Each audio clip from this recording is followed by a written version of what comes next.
Welcome to Storycomic Presents, where we interview amazing storytellers and artists. This is episode 279. I'm your host, Barney Smith of Storycomic.com, and we're honored to have with us the internationally recognized and highly talented writer and creator of Worthy Chaos Comics, Corissa Grant.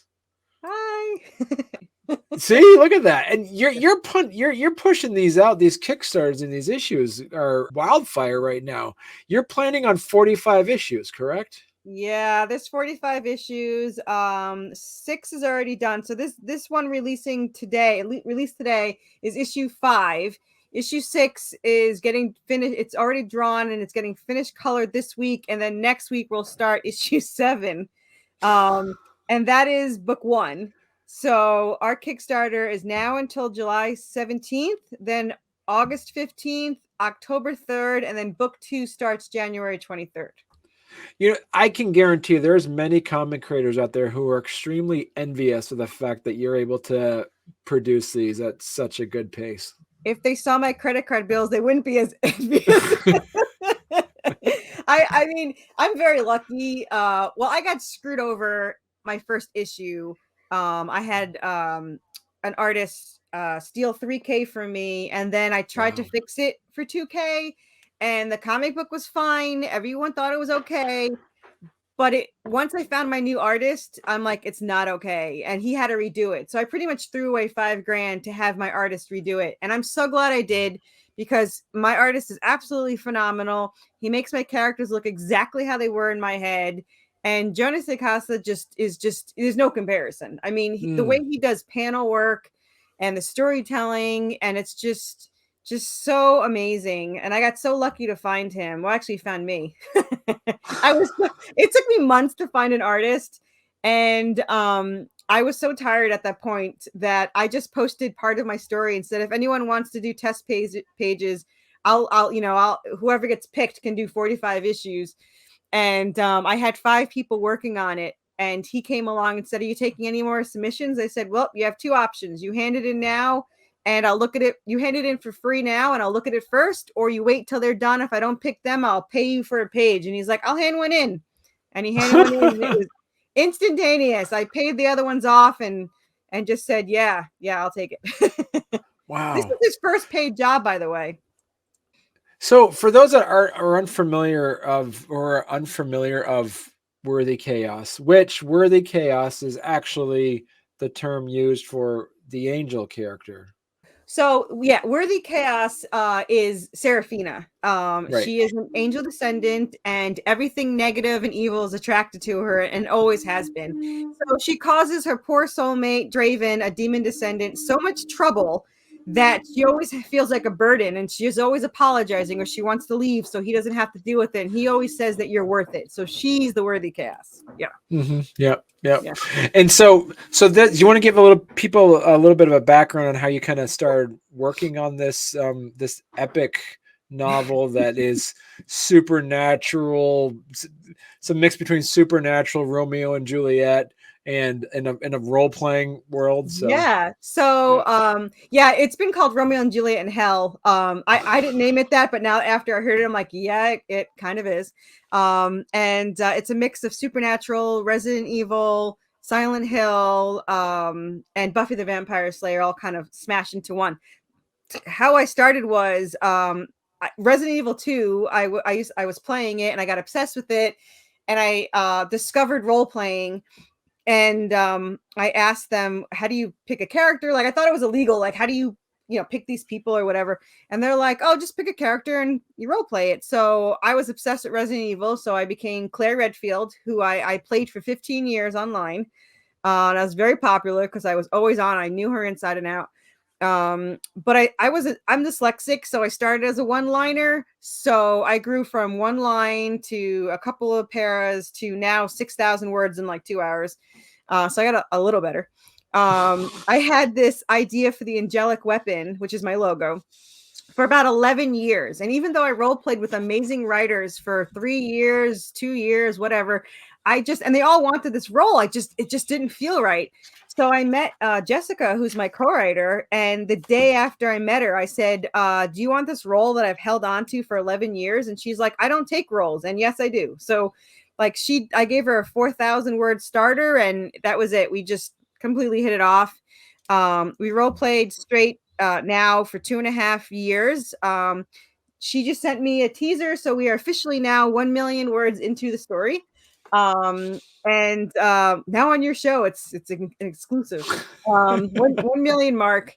And the thing about our story that makes it a little bit unique, besides it being already written in 45 issues, the two characters are written by two completely different people. I never write for Draven, and she never writes for Serafina. So you have these two completely different personalities, and they're like us. Like my character talks more than she thinks, which would be me, and her character thinks way more than he talks. So we have thought bubbles, which people have liked. I didn't even think about it as not being I haven't read comic books since the 90s. I was obsessed with Ghost Rider and Batman, but this was not planned. So this wasn't like, we didn't think things out. I just kind of jumped into it, and only been doing it 7 months. And so we have thought bubbles because when we were writing the novel, we wrote whatever we wanted. So, it was nonstop thinking or talking or whatever. By the time we were done, we have written 11 novels. They're 60,000 words to 133,000 words each. And 5 of those novels is this series, which is about 45 issues. And we have another 40 issues for a spinoff, which is like a what if, thanks to same characters, just in a completely different telling. So we're hoping to release that someday because it's an awesome story. I'm slightly biased, but it is an awesome story. And this one starts a little crazy, as the name suggests. It starts as a flashback of a dream that Seraphine is having, and she tells a story about when they were teenagers, they were going to run away together to escape their abusive parents. And the night they were supposed to run away, the father took her in, and Draven left to get a gun to try to get her back. So you start with her waking up in her room, not knowing what just happened. And she goes down the stairs and she finds her demon possessed brother killing her parents. So the first thing she does is call Draven, says, "Don't come here," which is exactly what he did. So he went in the front door. She went out the back window, critically injured. He calls her name. She turns around to go back, and she gets hit by a car and gets driven away to another city, and he gets arrested for her murder. So each one thinks the other one's dead. That's like the first 4 pages. So they each think the other one's dead for 10 years. So in that time, she trained as a supernatural hunter to get revenge on her brother for taking him away. And he trained as an assassin because that was the deal. Either you go to jail or you become an assassin. So she was created from an angelic weapon that both their fathers want. So their main goal is to get them, but they couldn't find him because he had the weapon on him. And she was nowhere near him because they were separated. So when he moved closer, it set off an alert for the demons and the angels, and they tricked him into town. So now they're trapped in a town that's merging with hell, kind of like Silent Hill. They can't get out. All the roads are gone. And so now they're stuck in this town with their fathers manipulating them. And then you've got hellhounds, zombie mermen, zombies, ghosts, skeletons, Anubis. Pretty much anything that can come from hell is pretty much there. And you have a nice, unique take on vampires. You want to explain that? So issue 4 introduces our Clotters. They are a subspecies of vampires, and it's mostly because I never liked that vampires bled, but they had no heartbeat. So ours has a heartbeat every 6 hours, which is just enough to keep off rigor mortis and makes their bodies thicker and the blood thicker. So when you cut them, they do bleed. But stabbing them in the heart doesn't do anything unless it's like close to the 6 hour mark, which good luck with that. So chopping off their head is the best way, or fire, which takes longer. Also, if they don't feed directly from humans, they start to deteriorate like zombies. And the biggest thing is if they taste your blood or bite you, they can track you down wherever you go, like a homing beacon. And they all can. It's like a family connected hive mind. And if you kill one of them, they will all come after you. So guess what happened? Right. So they kill one, And now they have to go and find every single vampire in that family, and it could be 5, it could be 500. So that's pretty much their goal. In 4 through 6, that's their goal to do. And there's more behind the scenes that won't be explained until issue 7. But there's stuff going on in the works. You have the fathers manipulating them and everything. And the reason why they want this angelic weapon is to tip the scales of heaven and hell in their favor. But there's another reason why the father wants Serafina's father wants it, but you don't find that out for a very long time. So talk to us a little bit about how you set up as your so it's one thing when you write this out as a role-playing situation. Was it you and your co-writer? Was it always your plan to make it into a graphic novel forms, or did you just do this as fun? And then it was just fun. So what happened? Where was that moment where like the two of you were sitting around or talking and say, we could publish this? And then he's like, as a book or no, like as a graphic, like how did this decision, like, we need to find someone to draw this for us? Like, how did that conversation happen? So when when we originally wrote this, we jumped around, and when we had an idea, we wrote it. And then I was like, oh, let's connect them. So we wound up connecting them in this really cool story. And when I put them all together, I was like, we have 5 novels, like 5 complete novels. We should see if we can release these. But because we wrote them in RP format, we figured it wouldn't be possible. But we hired an editor and we talked to them, and she said the only way to release it is to merge the two, which we'd rather get no money at all than destroy our story. So we decided, screw it. What I'll do is I'll just print them on lulu.com, and we'll each have a novel. We'll have 5 novels each, and we'll just enjoy it ourselves. So I went to find a cover for us, for us to print. And I went to look for like an Upwork or whatever. I looked for an artist, and I wanted something somewhat realistic, because when we RP'd, we had actors in mind when we were doing it. So none of them were realistic. So I said to her, do you mind cartoony? Like, should I do cartoony? And she's like, yeah, cartoony is fine. And then like light bulb went off, and I was like, well, if you don't mind cartoony, we could do a graphic novel. And she's like, yeah. So I didn't think through it at all. I hired an artist. And that very night that we agreed to this, I said to her, I have no idea how to do a script. And she's like, you'll figure it out. So okay. So I woke up the next day and I watched a YouTube video for 20 minutes and I was like, all right, let me try this. So I wrote out a script and I handed it to a letterer that I knew. And he says to me, did you plan to see any of the art, or were you just all dialogue? And I was like, oh, right. So my first script was 2 scripts. And I think by the end of it, it was actually 3. So it wound up being 3 scripts. My first artist, kind of screwed us over. And I'm glad it happened. Like I'm upset that I lost the $5,000 that I invested into it. But if it hadn't happened and they hadn't screwed me over, I wouldn't have my artist. And my artist is absolutely worth it. He's part of the team. He's not just some artist that I pay and then that's it. He's very into it. He gets very emotional where he's like, what happens? And I was like, you keep reading.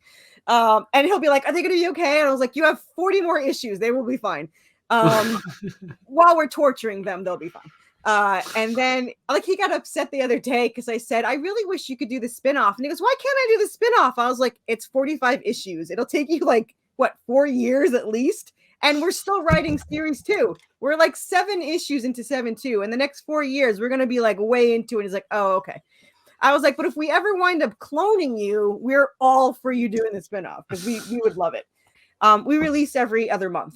So, it's already written. I already have, I'm converting the scripts. So I've converted up to chapter 18. I work on that and I'm still writing. I wrote 15,000 word chapter 2 days ago. We hit the 1 million mark, which was insane because I had to go back and like add it up. And I was like, hey, we have this on this book and this on this book. And I was like, holy crap, we're like almost 1 million words. It's insane to think about that it's 1 million words just for this story. Wow. And it's probably going to be tons more. But so we have 45 issues for this one, plus 8 issues for series 2. We have 40 for the spinoff, and we have 1 or 2 issues into the second series for the spinoff, because I had a dream the other day and I was like, that's exactly what I want. Like, I don't even know what I'm doing half the time. I'll just wake up, be like, I'm gonna write this. And I'll just sit down and write it, and I'll be like, that came out perfect.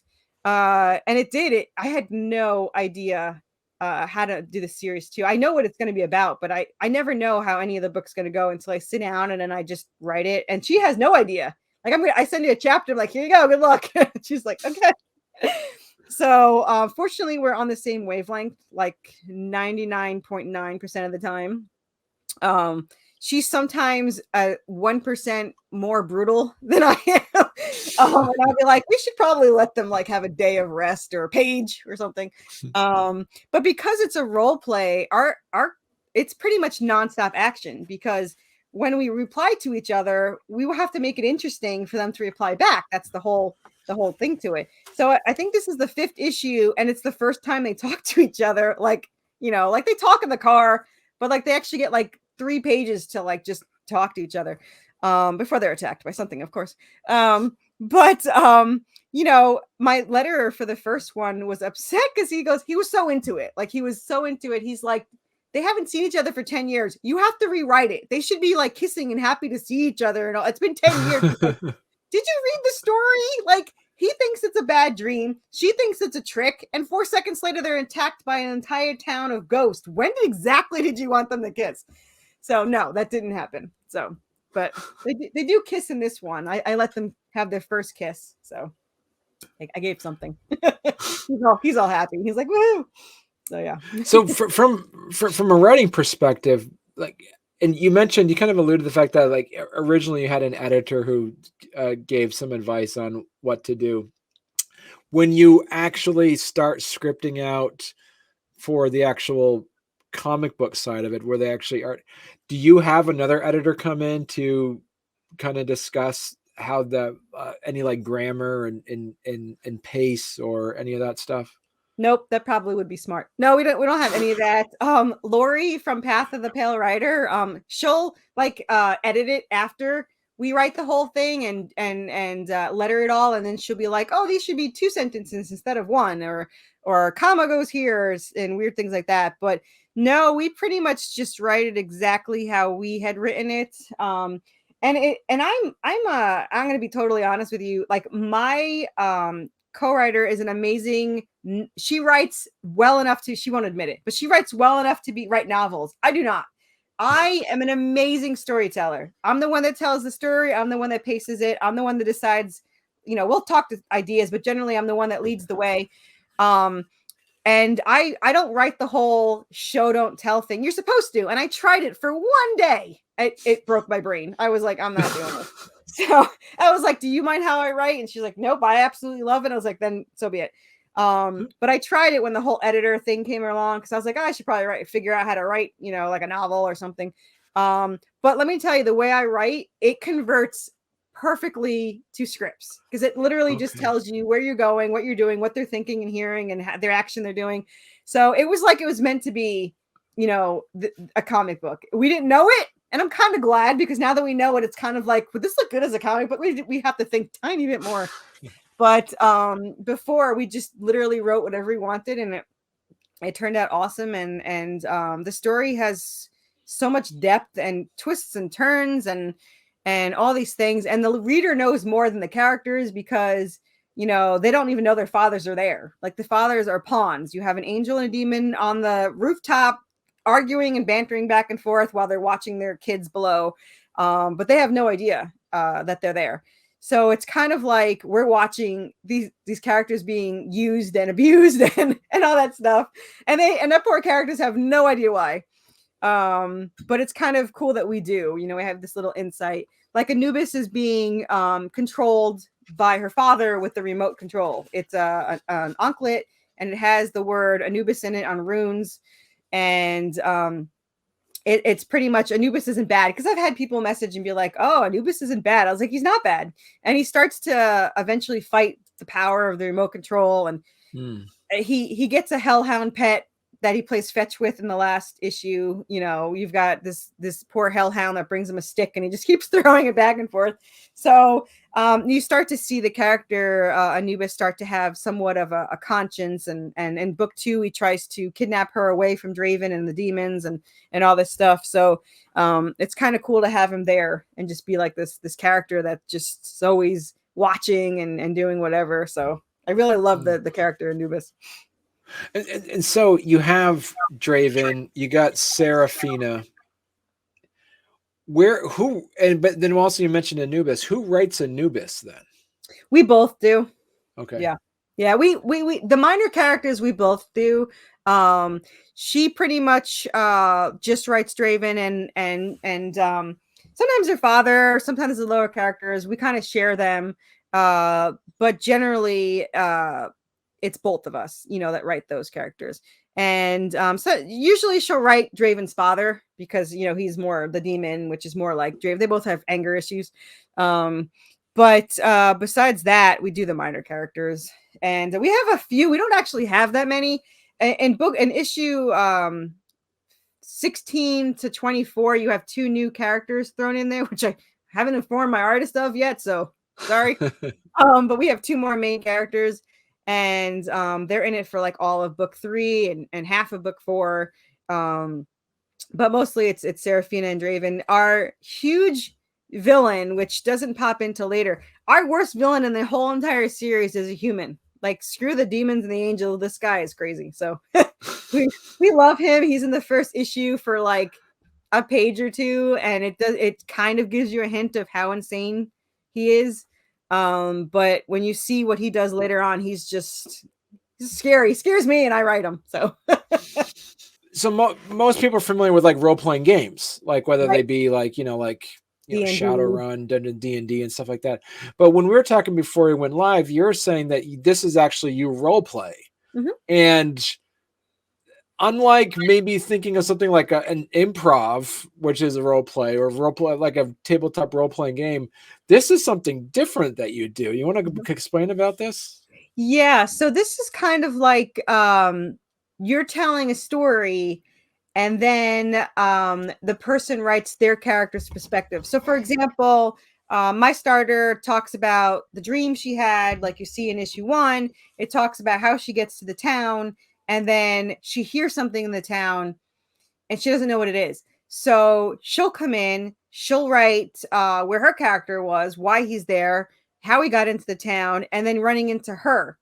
And then I will write the next chapter, and I'll say, after meeting him, this gets attacked, or she says this to him, and then they get attacked, and then they run into the park, and then they go in the church, and they get attacked or whatever. And then she'll go back and write what her character says in response to anything my character says.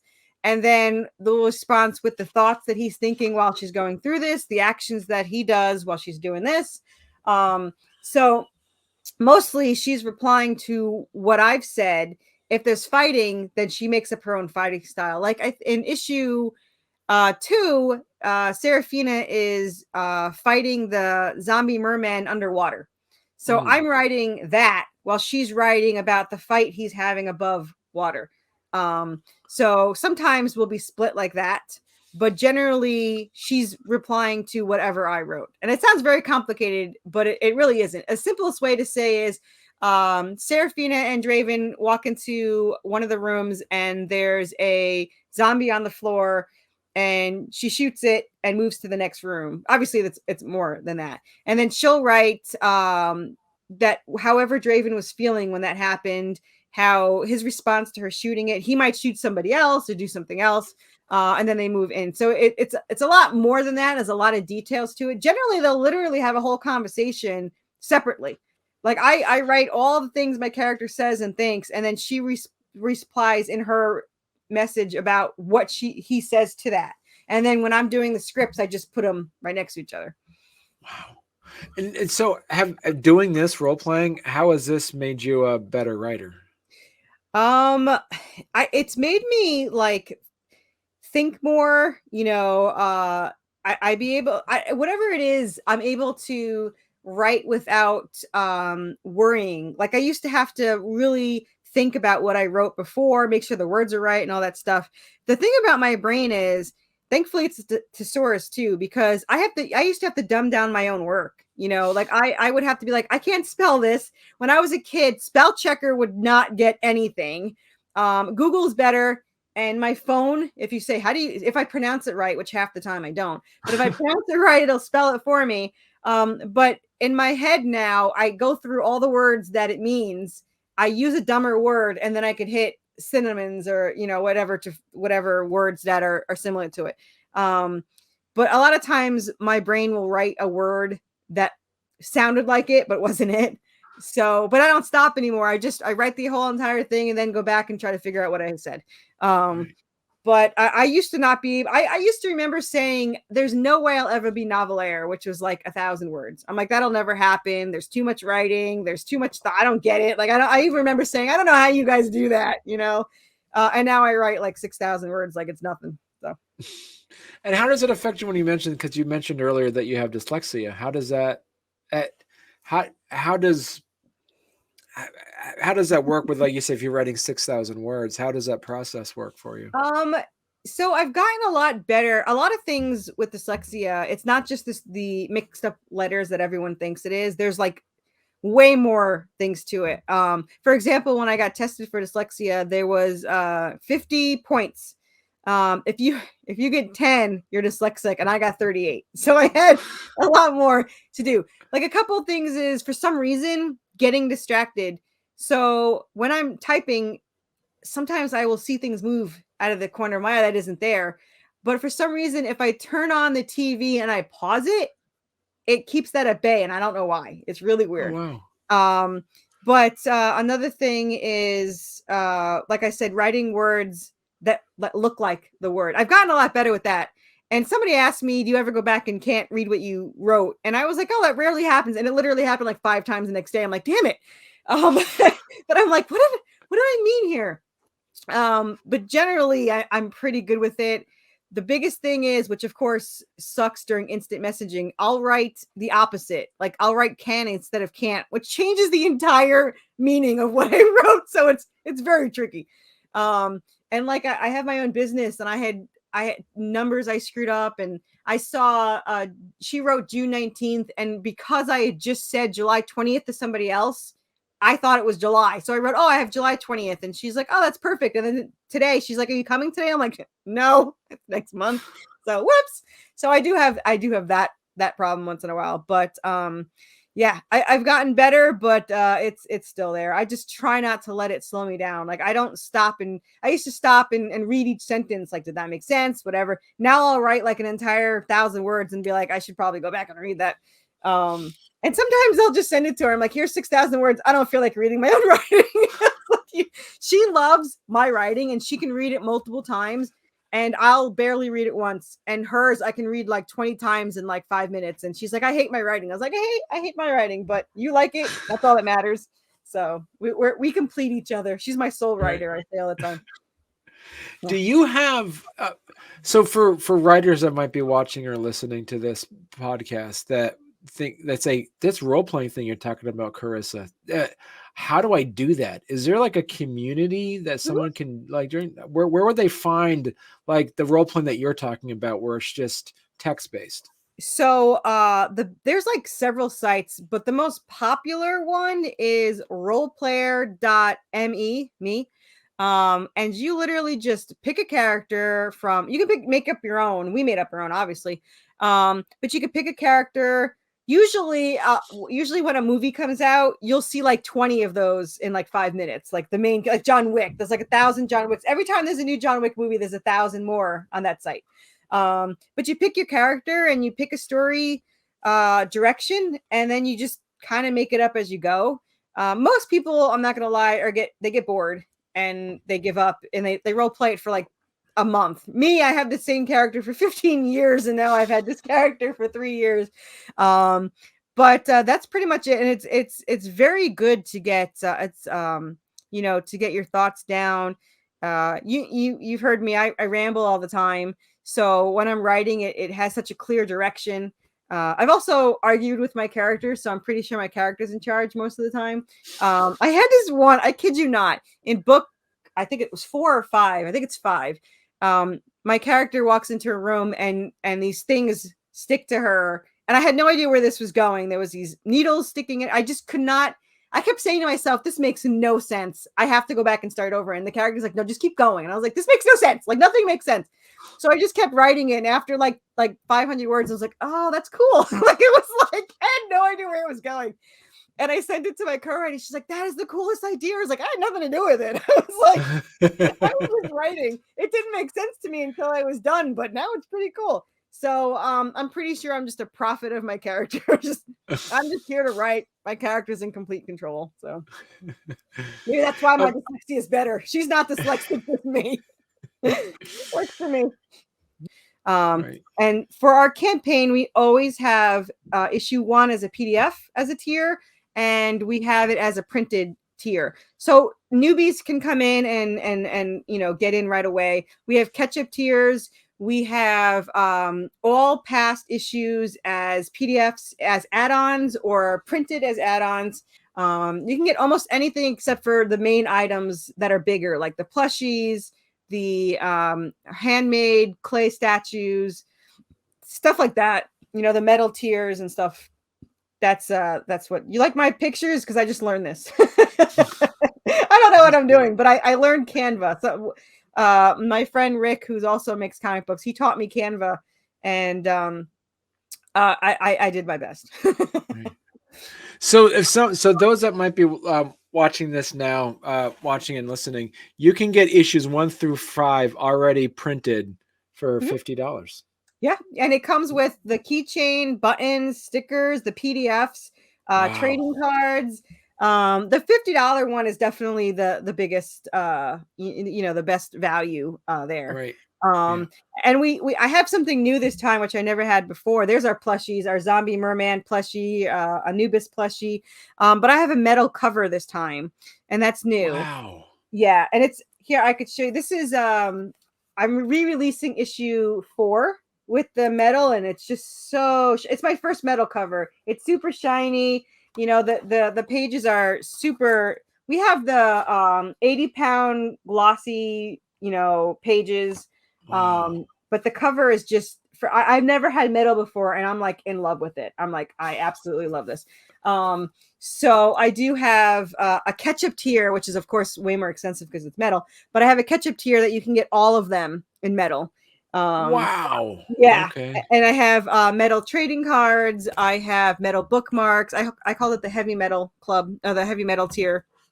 And I have there's the statues. That's the first one's cute, angry Anubis. The second one there is the zombie merman.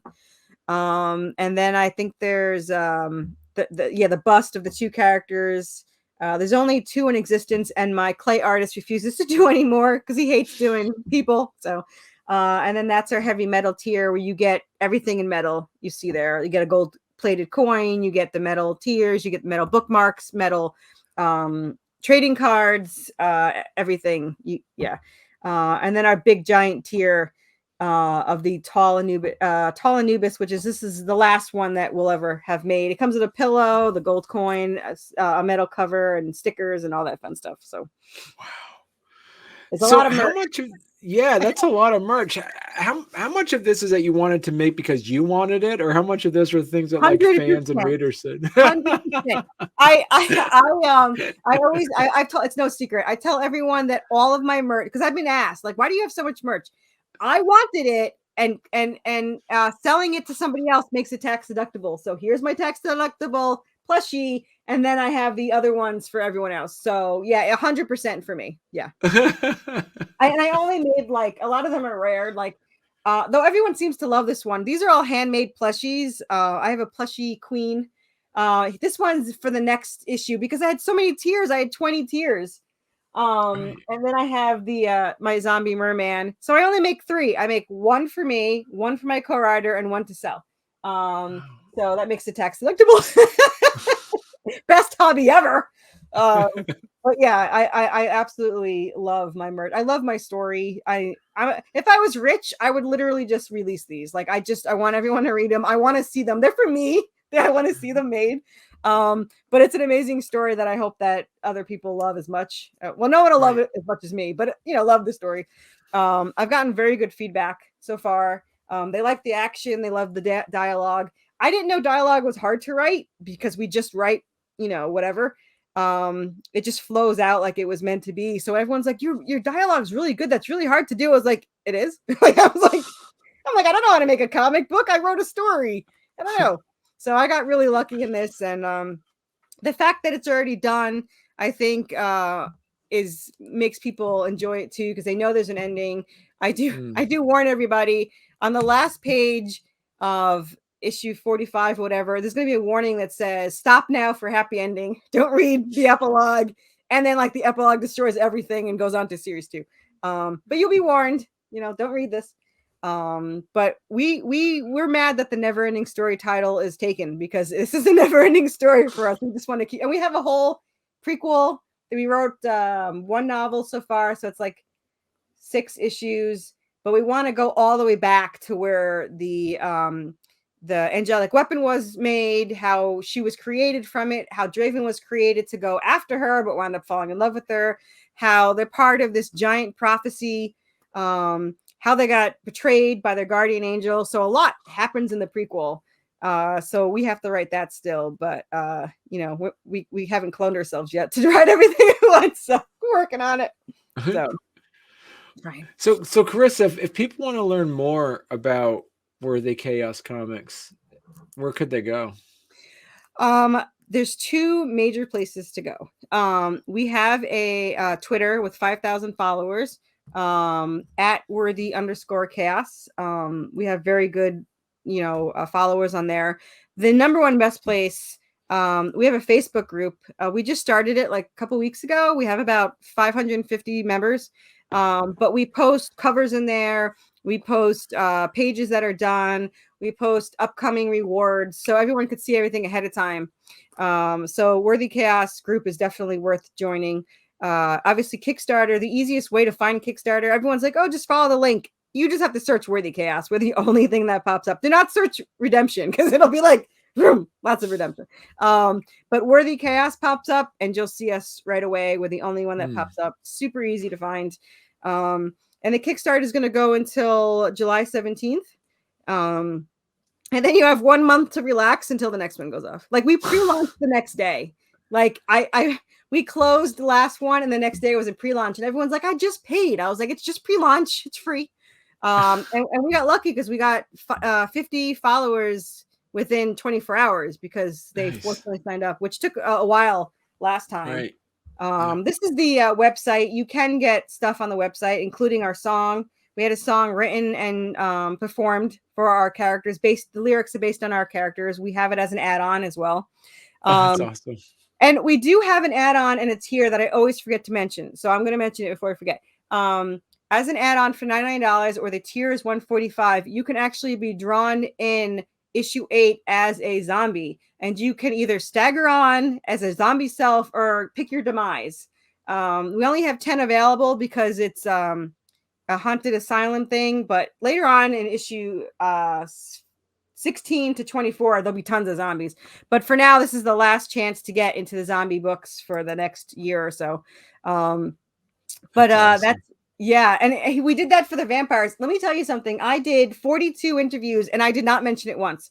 So, like, the day I was ending on my last campaign, I was like, oh, by the way, and it wasn't there when I launched, so nobody knew about it. I was like, by the way, we have this tier, and like 3 people signed up like right away, and I was like, I probably should have did that earlier.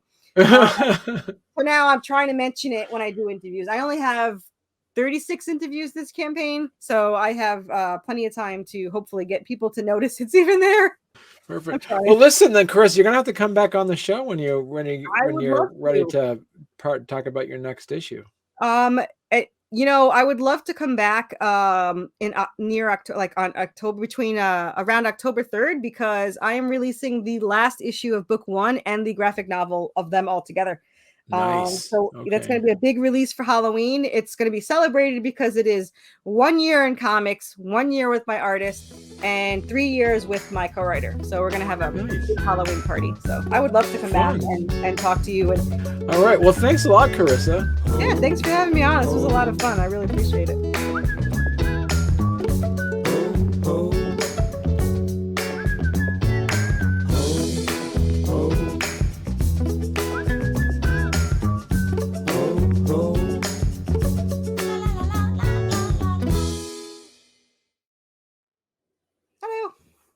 That was weird. It's like that. We had like a power surge or something. So. I shouldn't have talked about ghosts so much. I don't know. What else? When we start talking about vampires and demons, it's just everything gets My bad.